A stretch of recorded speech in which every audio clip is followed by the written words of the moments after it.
Warning, censorship. Warning, censorship.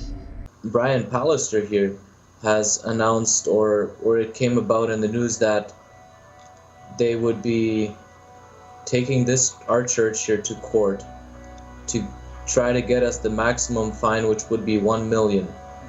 They blame those of us that are standing for our rights and freedoms, that are exercising our rights, that are not bowing down to this agenda. They're blaming us. The state has tried to kill the church, and they have attempted to kill it, and now they're going after those that are doing their best to keep on worshiping and keep on staying open. We'll keep seeing how much longer they're going to play this game. They know where to find me. When they put it out there in the media that I'm eluding the police, that's not true, because I am not. I've been always letting them know where I'll be and where they can take me. And the very fact that they don't want to come and do it in public at the church proves that not only do we know, but they know themselves that that is completely wrong to put a warrant out against a pastor. Sydney Fazard, junior videographer for Rebel News, and if you haven't heard already, there's a pastor on the run currently in Manitoba. They want to put him in jail for the COVID crime of holding church. Now, his name is Pastor Tobias Tisson, and since late last year, he has been at odds with Premier Pallister and the restrictions that have been placed on Manitobans, especially in regards to his church, the Church of God Restoration. Throughout the pandemic, the restrictions on church services have varied widely. At one point, churches were closed altogether. Now churches must force their congregants to wear masks and socially distance, something Tobias says violates his rights and freedoms. Now, last year, Rebel News was on scene when the RCMP went on a ticketing offensive at the church, attempting to block the main road to prevent people from going onto the property. Now, recently, we interviewed Pastor Tobias at an undisclosed location, as there is now a warrant out for his arrest. Over a period of months, and after the issuance of multiple tickets and repeated attempts to educate, members of the Public Safety Investigations Unit obtained warrants of arrest for 6 individuals. However, he has told police multiple times when and where to detain him, yet they have chosen not to. The people trying to arrest him have so far avoided doing so, likely because it would mean coming to the Church of God where Pastor Tobias holds his service. And the bureaucrats making these decisions don't want the optics of arresting a pastor right out of church, kind of like what we saw with Pastor Arthur in Alberta. Over there, they decided to grab him on the way to his services in hopes of avoiding the spectacle. They also grabbed Pastor Stim Tevens in front of his crying children and frightened wife. Now, both men were held in jail for days, and Rebel News is currently helping Pastor Arthur by covering his legal expenses. If you want to support that, donate at savearthur.com. Though police haven't arrested Tobias yet, things have now escalated in other ways. Earlier this week, the church had been a target of vandalism, but it's worse than that. If you can believe this, the church could now very well be issued a ticket of up to $1 million. That's $1 million. And this is a fine for repeatedly breaking the Public Health Act. Now, this is uncharted territory in Manitoba and appears to be an egregious display of overreach from the government, led by one of the lowest rated politicians in Canada, Premier Brian Pallister. Today, we have these updates for you and more. Thankfully, Pastor Tobias was able to do a sit-down interview with Rebel News, although he does remain in hiding so that he can continue to attend his church services. Last we spoke, your lawyers were being kept in the dark with regards to the situation you were finding yourself in. Is there any information that you've received as of late from them? Well, I have talked with them recently, and they forwarded my warrant to another criminal lawyer, and they're working together on figuring out if they can challenge it or not, but they don't know much more as of yet. And that tells us that it's quite the illegal warrant if the lawyers are not knowing more than they do about figuring out the legalities of it. And you yourself, you were in correspondence with authorities until lawyers advised you otherwise. Have you received any contact or communication from law enforcement as of late? No, I haven't. They have not contacted me at all. Last time I let them know was probably last week sometime that I would be in service on Sunday. And since then, I haven't heard back from enforcement at all. In our last update, local police officers had actually stopped the secretary at your church to allow for some of these health bureaucrats to issue tickets and a court summons. What do you make of these tactics being used now by local law enforcement in conjunction with these health officials? That's exactly what happened. They stopped our secretary on their way to our worship service last Wednesday night, and they're obviously stepping up their game with fines and stuff. They issued a $5,000 ticket then, along with a court order, and now I'm starting to understand what this court order is all about, because just recently Brian Pallister here has announced, or it came about in the news, that they would be taking our church here to court to try to get us the maximum fine, which would be 1 million.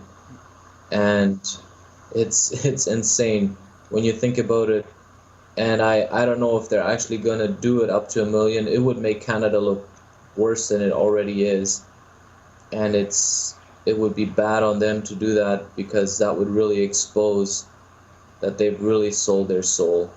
And what is the time frame for this? When do we expect to know the end result of this situation? So we'll be in court on July 8th, and that's when all of this will be fine-tuned, and the judge will pass a sentence, I think, probably on July 8th, maybe longer. It seems like our judge is not very punctual in passing sentence and is really slow that way. But that's when we expect to hear what kind of a fine they want to impose on the church. Now, in us finding out about this $1 million ticket, this is for being repeat offenders with regards to the Public Health Act. This is a groundbreaking situation you guys are finding yourself in. Can you provide any clarification on why it would be such a high ticket in the first place? They've figured out that the $5,000 fines don't work, and we've gotten so many of them. I think we're at 8 of them, which brings the fines of the church alone up to $40,000 already. And they know it doesn't work. In fact, enforcement, when they've issued me fines in the past, they've said, "We know you're not going to stop." And so they know that they have a pretty strong opposition in the church. And so they're going to do all that's within their power to stifle it. And I'm not surprised that they're going to try to force a really high sum, maybe even 1 million, who knows? That's the maximum, right? So they might try to do that in an attempt that if we don't pay to take our building from us, that's where I can see them taking it. Because they know that if they don't stop this opposition, only more people are going to find out that there's a way to resist this agenda. And Premier Pallister has just announced a sort of vaccine lottery. Nearly $2 million in cash and scholarships will be awarded this summer to recognize Manitobans who get vaccinated. What do you make of that? They got to raise money somewhere, and I think there's a clip where Pallister said that they've just recently announced the biggest debt in the Manitoban history. The funds for this lottery program, is this coming directly from the province, or is this from other Manitoba lottery funds that are already in the system? Where are the funds for these $2 million coming from? Your 2-year-old. We're borrowing money to try to get out of this pandemic. We just announced the largest deficit in Manitoba history here a few weeks ago. So let's be honest. We've got to get out of this pandemic. And the faster we do that, the better. And that's why we're after getting people vaccinated. They've hit a low spot like they haven't for sure in a long time. And they're trying to make up by fining people so that they can hand out incentives. It's when you got to put such a big incentive on something isn't right. Guys, I get it. I don't mean to interrupt the video. I hate advertisements as well. But right now, YouTube is trying to kill us. And if you want to keep seeing the content we're putting out there, and you want to keep seeing this story with Pastor Tobias and the situation that's coming down in Manitoba, well, stay tuned and go to rebelnews.com. That's rebelnews.com. We'll show you the side of the story that you're not going to see anywhere else. Along with incentives, they're also being very dissenting towards anybody who's disagreeing with the tactics that they're using right now. Speaking of which, you actually sent me a video of a person who had a Jeep and they vandalized the front lawn of your church. What was that situation? That we were able to capture that with our security cameras here, and somebody forwarded to me. I don't know if I can blame that individual, he's probably been fed with a lot of mainstream media and fear-mongering, and the mainstream media knows how to twist all these things for their advantage, to where they blame those of us that are standing for our rights and freedoms, that are exercising our rights, that are not bowing down to this agenda. They're blaming us that we're not allowing the economy to open up. And so this person must have just had enough and drove by here in the morning and tore up our grass. You know, we also had an instance recently where we had a meal after church and a wonderful time of fellowship, and there was a truck that pulled up at the end of the driveway and started yelling, and some of our people went there and talked with him, and he said, Tobias is to blame that I can't get a haircut right now because Manitoba can't open up. And, you know, I don't think these individuals are responsible for feeling that way. They've been fed with mainstream media, with fear-mongering, with lies and hatred that is instilled from powers of the earth, from kings of the earth, from people that are pushing this wicked agenda to divide us, to conquer us. That's what I see happening. And what do you make? It feels like it's a very large double standard, because on a daily basis, hundreds, if not thousands, of people are walking in and out of big box stores. What is the reason that they're targeting the church for, and your church in specific? The state has tried to kill the church, and they have attempted to kill it, and now they're going after those that are doing their best to keep on worshiping and keep on staying open and stand with God and stand with the church. That's not allowed. What would you say to Manitobans who don't understand what you're doing right now and why you're going against Premier Pallister and these regulations? If you could talk directly to them, what would you say? Well, I would probably reason to them almost in a way to what I've already said on here, and tell them, look, if Premier Pallister has to put such a high incentive for people to accept his propaganda, his vaccine, or to take their vaccine and swallow that incentive, is that all right? If it was something good, we'd all be flocking to it. And you have to understand that he is pushing an agenda. He's targeting the church, and when someone targets a church, that's never a good thing. And I would try to make people understand that this is not anything new. Just like I've said earlier, history is repeating itself. They've targeted the church before, and they've persecuted Christians before.